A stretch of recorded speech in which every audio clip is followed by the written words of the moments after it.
코스닥, 우리나라엔 코스닥이 있다면 뉴스쇼에는 뉴스닥이 있죠. 월요일의 코너 뉴스쇼 증권시장입니다. 뉴스닥.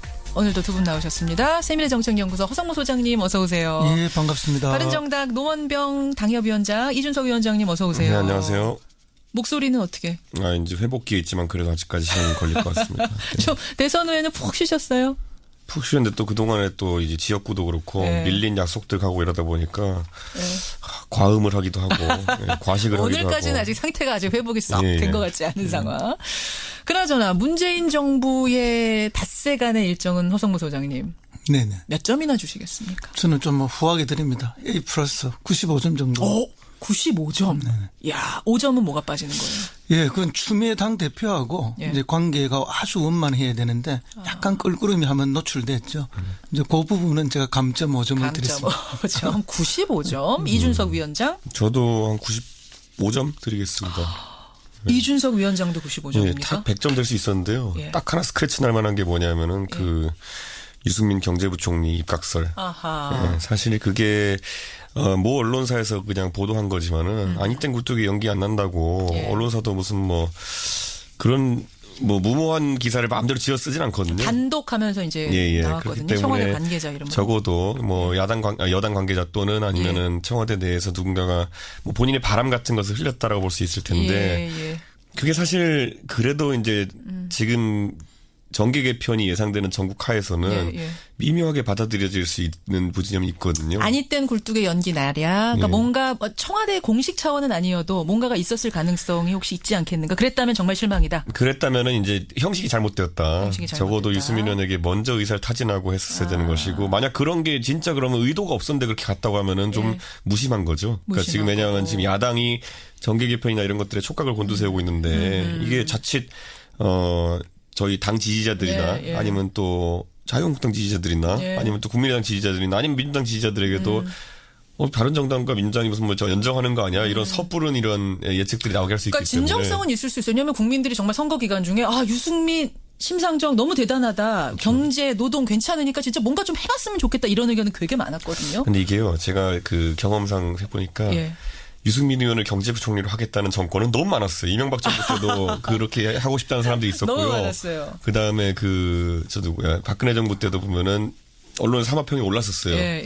결국은 그런데 안 되더라고요. 안 돼요. 그 성격을 어떻게 대통령이 하겠습니까? 그 성격이 어떤데요? 할 말 다 하고 깐깐하게 이렇게 하는 성격을 감당하기 힘듭니다. 그래서 결국 안 됐었다. 아니 근데 그 후보의 개인적 성격도 성격이지만 결국은 어쨌든 대선 후보를 했던 사람 아닙니까? 그렇죠. 당이 작다 해도 그럼 이제 같이 경쟁을 한 반열에 있던 사람이기 때문에 쉽지 또 않죠. 그에 걸맞는 그 또 위상이 있어서 그런 것들에 대한 예우가 또 좀 필요하다. 그렇죠. 저희는 그냥 그걸 보고 그냥 뭐 좀 그런 거 좀 하지 말고 좀 조심스럽게 합시다라고 그냥 논평 내고 말았지만은 정의당은 거의 난리가 났더라고요. 심상정 그 후보 이제 언급되니까 뭐 나경치 대표 같은 경우에는 강하게 이제 뭐 글을 올리기도 했고. 당이 더 이제 소규모일수록 흔들릴 수 있다 이 말씀이죠. 그렇죠. 사실 정의당 입장에서는 이렇게 뭐 그런 것에 동조해주면은 스리슬쩍 정체성을 잃어버릴 수 있는 부분이 있기 때문에. 사실은 이제 질문을요. SNS에서 워낙 많이 돌았기 때문에 이런 이게 얘기가 되는 겁니까 하고 제가 질문을 박영선 의원한테 드렸던 건데 그분도 이제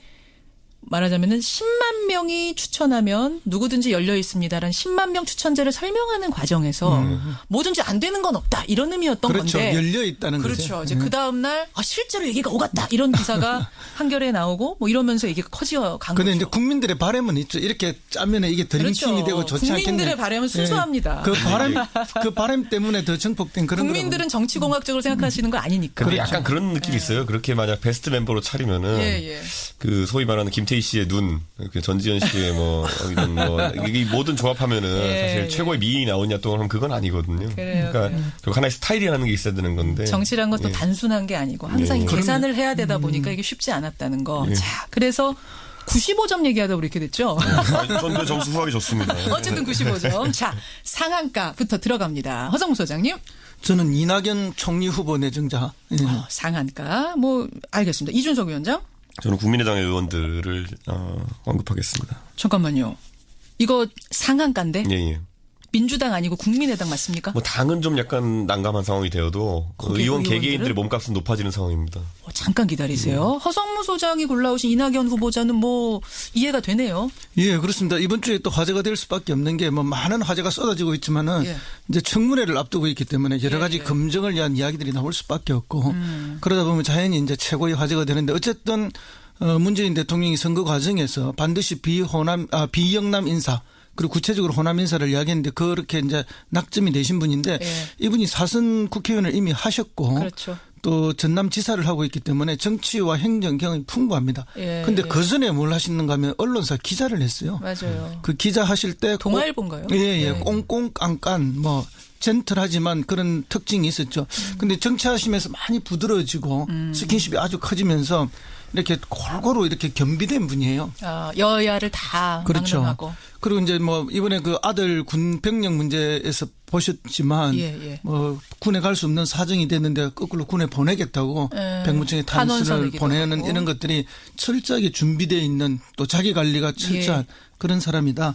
그런데 이제 더 중요한 것은 이 주량이 막걸리 5통 내지 6통이라는 거예요. 보통 한 자리에서? 보통 사람은 2-3병 먹고 나면 꽉 취하거든요. 그러니까 그것도 잘 먹는 사람이죠. 그렇죠. 그러니까 보통 사람 잘 먹는 사람이 2배 이상의 주량을 갖고 계시니까 이걸 통해서 굉장한 스킨십을 그 지사 때 하고 계셨다는데 이제 물론 술이 뭐 자랑은 아니지만 그게 이제 스킨십을 하기 있는 매개로 쓰시는 건데 그런 소통과 스킨십이 있다면은 총리로서 책임 총리 지금 갈 거 아닙니까?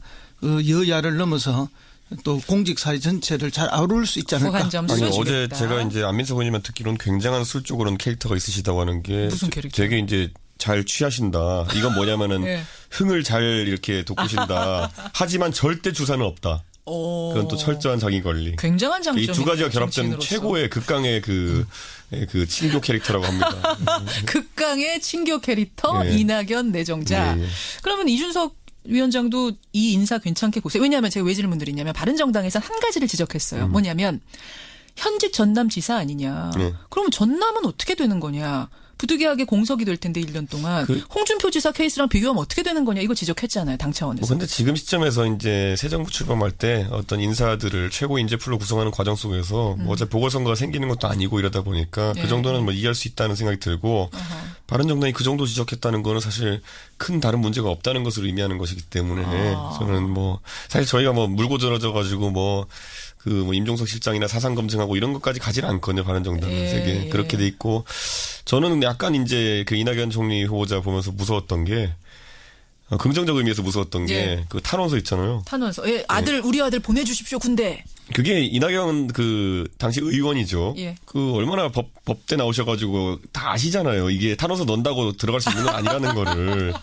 근데 그때부터 이제 그런 어떤 본인의 공직 활동에 있어가지고 나중에 혹시 문제 생길 거에 대해 대비해왔다는 게 저는 그렇게 깔끔하게 준비해 오시는 분을 못 본 거예요. 그러니까 보통 뭐 아예 뭐 어차피 그냥 뭐 병역 판정 받은 건데 문제 없잖아 하고 나중에 가서 해명하지 이렇게 가는데 나중에 내가 총리가 되든 대통령 도전하든 이거 문제가 되겠구나라는 생각을 했을 수도 있다. 심지어 그 탄원서도 굉장히 글을 심혈을 기울여 쓴 느낌이 들더라고요. 그래가지고 이분 철저한 분이구나. 탄원서는 원래 그렇게 씁니다.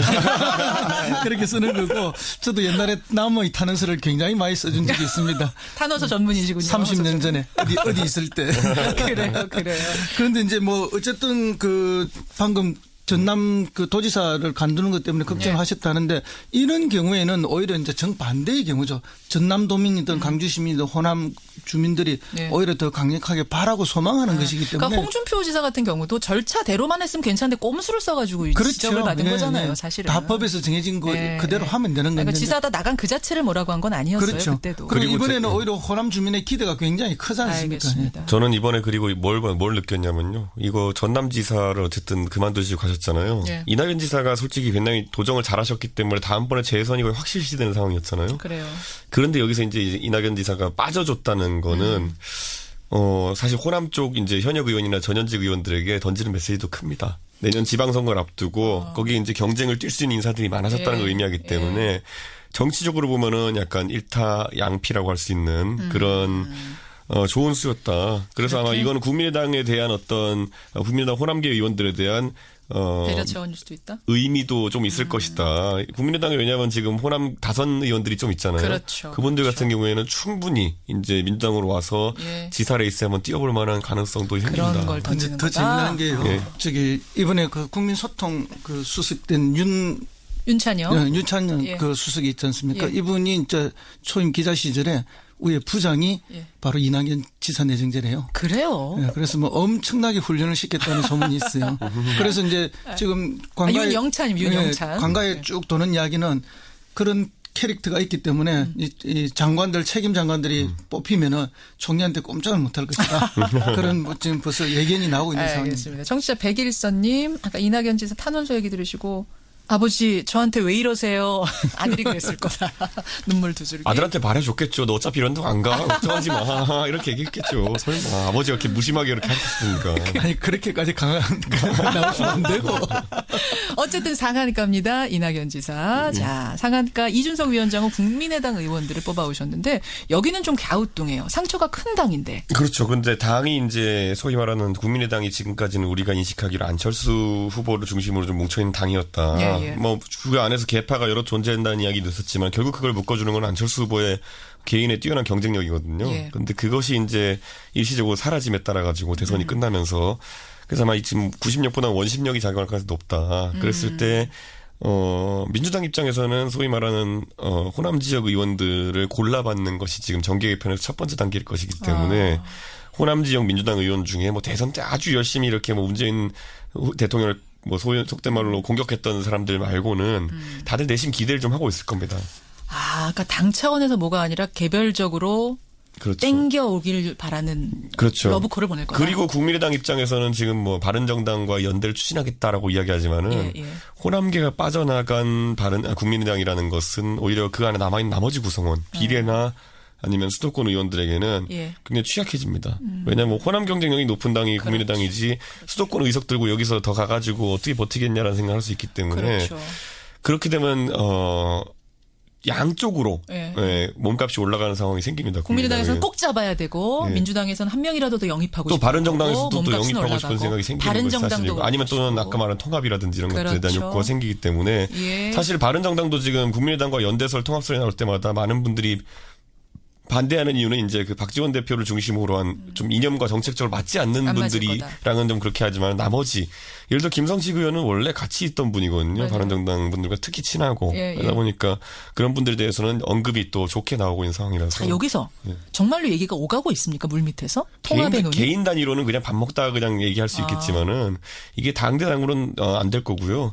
오늘 저는 이제 이 방송 끝나고 강원도에 이제 그 바른정당 원내 연찬회를 가는데 거기서 아마 논의가 좀 있을 거로 보이는데 사전에 파악된 분위기로 보면은 의원님들 중에서도 통합 반대가 아마 다수인 것 같습니다. 통합은 아니고 정책 공조 정도는 연애 정도. 연대나 공조 정도는 가능하다 이렇게 가능하다. 보고 있고요. 결혼은 아니다. 이렇게 알겠습니다. 허 소장님도 국민의당 의원들 러브콜 받으면서 몸값 올라갈 거다 동의하세요? 예, 동의하고 있습니다. 그러나 이제 개별적으로 이렇게 몸값이 올라가게 되면 오히려 이제 정치가 혼란에 빠지고 갈등이 더 많아질 것이다 이렇게 봅니다. 그런가 하면 이제 그 대통령께서 선거 과정에 끊임없이 뿌리가 같다. 나중에 같이 해야 한다 이런 이야기를 많이 했죠. 또 정의당까지 포함해서 이것은 이제 그 당대 당으로의 그런 관계 속에서 이제 협치나 연정을 이야기하는 것이다 이렇게 봐야지 어떤 개별적으로 들어가면은 갈등을 일으키기 때문에 나중에 더 큰 분열이 가능합니다. 알겠습니다. 상한가, 아이고 하한가. 한 가지만 더 좀 주승용 원내대표가 바른정당 통합론을 계속 얘기하는 이유가 뭐냐면요. 사실 바른정당 들어라 이런 얘기는 아닌 게 평소에 그렇게 바른정당에 대해서 뭐 이렇게 호의를 표시한 적이 없으세요. 뭐 나쁜 마음 표시한 적도 없지만. 맞아요. 그렇기 때문에 이거는 오히려 놀랐어요. 민주당 잘 봐라 이런 것도 의미가 약간 있습니다. 민주당에게 보내는. 왜냐하면 민주당 입장에서는 과반을 달성하기 위해서 국민의당과의 최소 연대가 되게 중요한데 필요하죠. 이네 아직까지 연락 없냐 뭐 이런 의미로 받아들일 수 있는 이거는 정치인들만 느끼는 부분일 텐데 그럴 수 있겠네요. 상한가였습니다. 하한가는 진짜 이거 훅 훑고 가야겠어요. 하한가 허성모 소장님. 예, 저는 뭐 그 김정은 미사일 쏜 북한의 김정은 위원장, 이준석 위원장. 저는 검찰이죠. 아마 앞으로 한 2주 동안은 검찰 전전긍긍할 모습이 있을 겁니다. 이거는 뭐 설명 안 해도 다 알겠는 하한가긴 한데 일단 검찰 얘기부터 좀 해볼까요? 조국 민정수석이 검찰에 대해서 이걸 뭐 칼을 빼들었다고 해야 되나 반드시 개혁하겠다 했습니다. 그렇죠. 분위기가 어떨까요? 검찰 입장에서는 비검찰 출신의 어쨌든 그 법무 담당하는 비서관이라는 거는 굉장히 좀 위협적이고 과거에 강금실 장관을 떠올릴 만한 그런 상황이라 봅니다. 물론 강금실 장관은 판사 출신이었지만은 검찰 조직과 이해관계가 좀 적었기 때문에 그렇죠. 이런 개혁의 칼을 빼들었는데 그때는 검찰이 조직방어 논리가 잘 동작했는데 예. 지금은 그때보다는 국민적 여론이 검찰개혁 쪽에 많이 가 있는 상황입니다. 그렇죠. 그리고 공수처라는 구체적인 지금 매듭론이 떠 있는 상황 속에서 예. 그리고 또 검경 수사권 조정이라는 이런 큰 소위 말하는 떡밥을 동시에 던졌어요. 그러니까 검찰 입장에서는 조직 방어와 더불어 가지고 국민들한테 스스로 개혁하는 모습을 보이든지 뭔가 있어야 되는데 거기다가 김수남 총장도 지금 떠나 있어요. 그러니까 머리가 없는 상황 속에서 어떻게 이 난국을 극복할 것인가. 그게 아마 검찰의 조직에 있어서는 이제 좀 도전 과제일 것이다. 이렇게 보고 저는 그래도 문재인 정부에서 이걸 섣불리 좀 건드리진 않았으면 좋겠는 게 예. 사실 제시했던 검경 수사권 조정도 그렇고요. 그다음에 그 공수처도 그렇고요. 제가 봤을 때 아직 제대로 준비는 안 됐습니다. 준비는 안 됐고 예를 들어 경찰에 수사권을 넘긴다 하더라도 경찰이 그걸 받을 준비가 되어 있느냐. 예. 경찰도 아직 그렇지 않다고 얘기하는 문제다. 분들이 있고요. 그리고 공수처 같은 경우에도 보면은 공수처는 이름뿐이지 그걸 어떤 식으로 할 것이냐. 싱가포르의 부패 방지국처럼 할 것이냐 아니면은 그렇죠. 뭐 다른 나라에 있는 고비처 같이 할 것이냐라는 것을 국민들과 설득하는 과정 속에서 분명히 또 잡음이 많이 나올 겁니다. 좋은 말씀이네요. 허 소장님. 그럼에도 불구하고 이제 그런 걸 걱정해서 못하게 되면 아무것도 할 수 없다는 걸 말씀을 드리고요. 그래서 뭐 그런 너무 디테일에 너무 지금은 얽매일 필요는 없다. 근데 이제 핵심적인 건 결국 민심입니다. 국민 여론이 지금 해야 된다는 것이기 때문에 할 수 있다. 그래서 조국 수석이 이렇게 이야기를 했죠. 1년 내에 다음 지방선거 하기 전에 해야 된다. 그러니까요. 이 말은 이미 이제 로드맵이 짜여져 있다는 이야기입니다. 그래서 하는데 이제 최악의 경우 검찰 저항이 있을 수 있는데 그것은 방금 이제 이준석 의원도 이야기했지만은 과거 그때처럼 그런 조직적인 저항을 할 수 없는 상황이 있다. 민심이. 네, 민심이 있고 또 검찰 내부가 그렇고 그렇기 때문에 충분히 가능하리라 보고요. 특별히 저항했을 때 마지막 히든 카드가 또 있습니다. 뭡니까? 헌법 개정할 때 이거를 어떻게 하는가 하면은 지방검찰청장을 직선제로 가는 것을 카드를 던질 수가 있어요. 그러게 되면 검찰 전체가 패닉에 빠지게 되어 있습니다. 이런 다양한 카드가 있기 때문에 이번에 성공할 거다? 성공하고도 남을 거다. 하고도 남을 거다라고까지 단언하셨습니다. 지켜보겠습니다. 허성모 소장의 하한가는 김정은. 미사일을 그거 지금 사실은 분위기가 좋아질 줄 알았는데 미사일부터 빵 쏘고 시작을 했어요. 그래요. 뭐 여러 가지 추측이 있는데 저는 뭐 벼랑끝 전술 중에 하나라고 봅니다. 보는데 어쨌든 지금 국제적으로 보면은 중국이 1대1로 지금 포럼을 막 시작하기 4시간 전에 쏴버렸고 미국하고 북한이 노르웨이에서 막 그 양자회담을 하고 나오면서 쏴버렸고 맞아요. 또 미국의 아시아 담당하고 한국 담당 그 담당들이 백악관의 담당들이 지금 한국에 와서 방미 협상을 하려고 하는 거 아닙니까? 이때 쏜 거 아닙니까? 그죠? 그리고 문재인 정부 출범으로 보면 4일 만에 쐈어요. 그러니까 이게 뭐냐? 그러니까 이제 어쨌든 긴박하게 돌아가는 국제 정세 속에서 나름대로의 이제 주도권을 놓지 않겠다 하는 우위를 갖겠다 하는 그런 뭐 전략이고 또 신정부에 대해서 한번 간보기도 되고 이런 여러 가지 다목적 포석이긴 하지만 결국은 극단적인 선택을 통해서 계속 할 수밖에 없는 게 아닌가 이런 게 있고 그다음에 느낌의 하나는 이게 이제 또 궁극적으로는 통미봉남의 전통적인 그런 전략을 유지하기 위한 것이 아닌가. 우리는 미국하고 얘기하겠다. 대한민국은 중요하다 우리한테. 우리는 뭐 봐라 이번에 올라간 게 2100km는 올라갔고 그렇죠. 이걸 각도를 한 45도로 쓰면 4000km도 갈 수 있는 거다. 우리는 이미 너그가 대상이 아니라 미국이 우리하고의 파트너다. 너그가 대통령이 바뀌든 안 바뀌든 뭐 우리 그런 미국하고 얘기하는 메시지를 던졌는데 이것은 진짜 한반도의 평화라든지 남북관계 발전에 오히려 마이너스가 되는 그런 거고 그래서 이제 문재인 대통령도 NSC 회의에 낸 강력한 성명이 그거 아닙니까? 북한에 대해서 오판하지 말라고 강력하게 이렇게 규탄했고 그럼 당신들의 태도 변화가 없다면은 남북 관계 개선 곤란하다 이렇게 분명하게 잘라버렸죠. 오판하지 말아야 됩니다. 오판하지 말아야 됩니다. 그나저나 2635님, 허 소장님 문정부에서 아직 연락이 없습니까? 계속 없을 겁니다. 연락이 계속 쭉 없을 거랍니다. 2635님 여기까지 이번 주의 뉴스다. 세밀의 정책연구소 허성무 소장, 바른정당의 이준석 노원병 당협위원장 두 분 고생하셨고요. 오늘 또 꽉 찬 뉴스 고맙습니다. 네, 감사합니다. 네, 감사합니다. 뉴스닥이었습니다.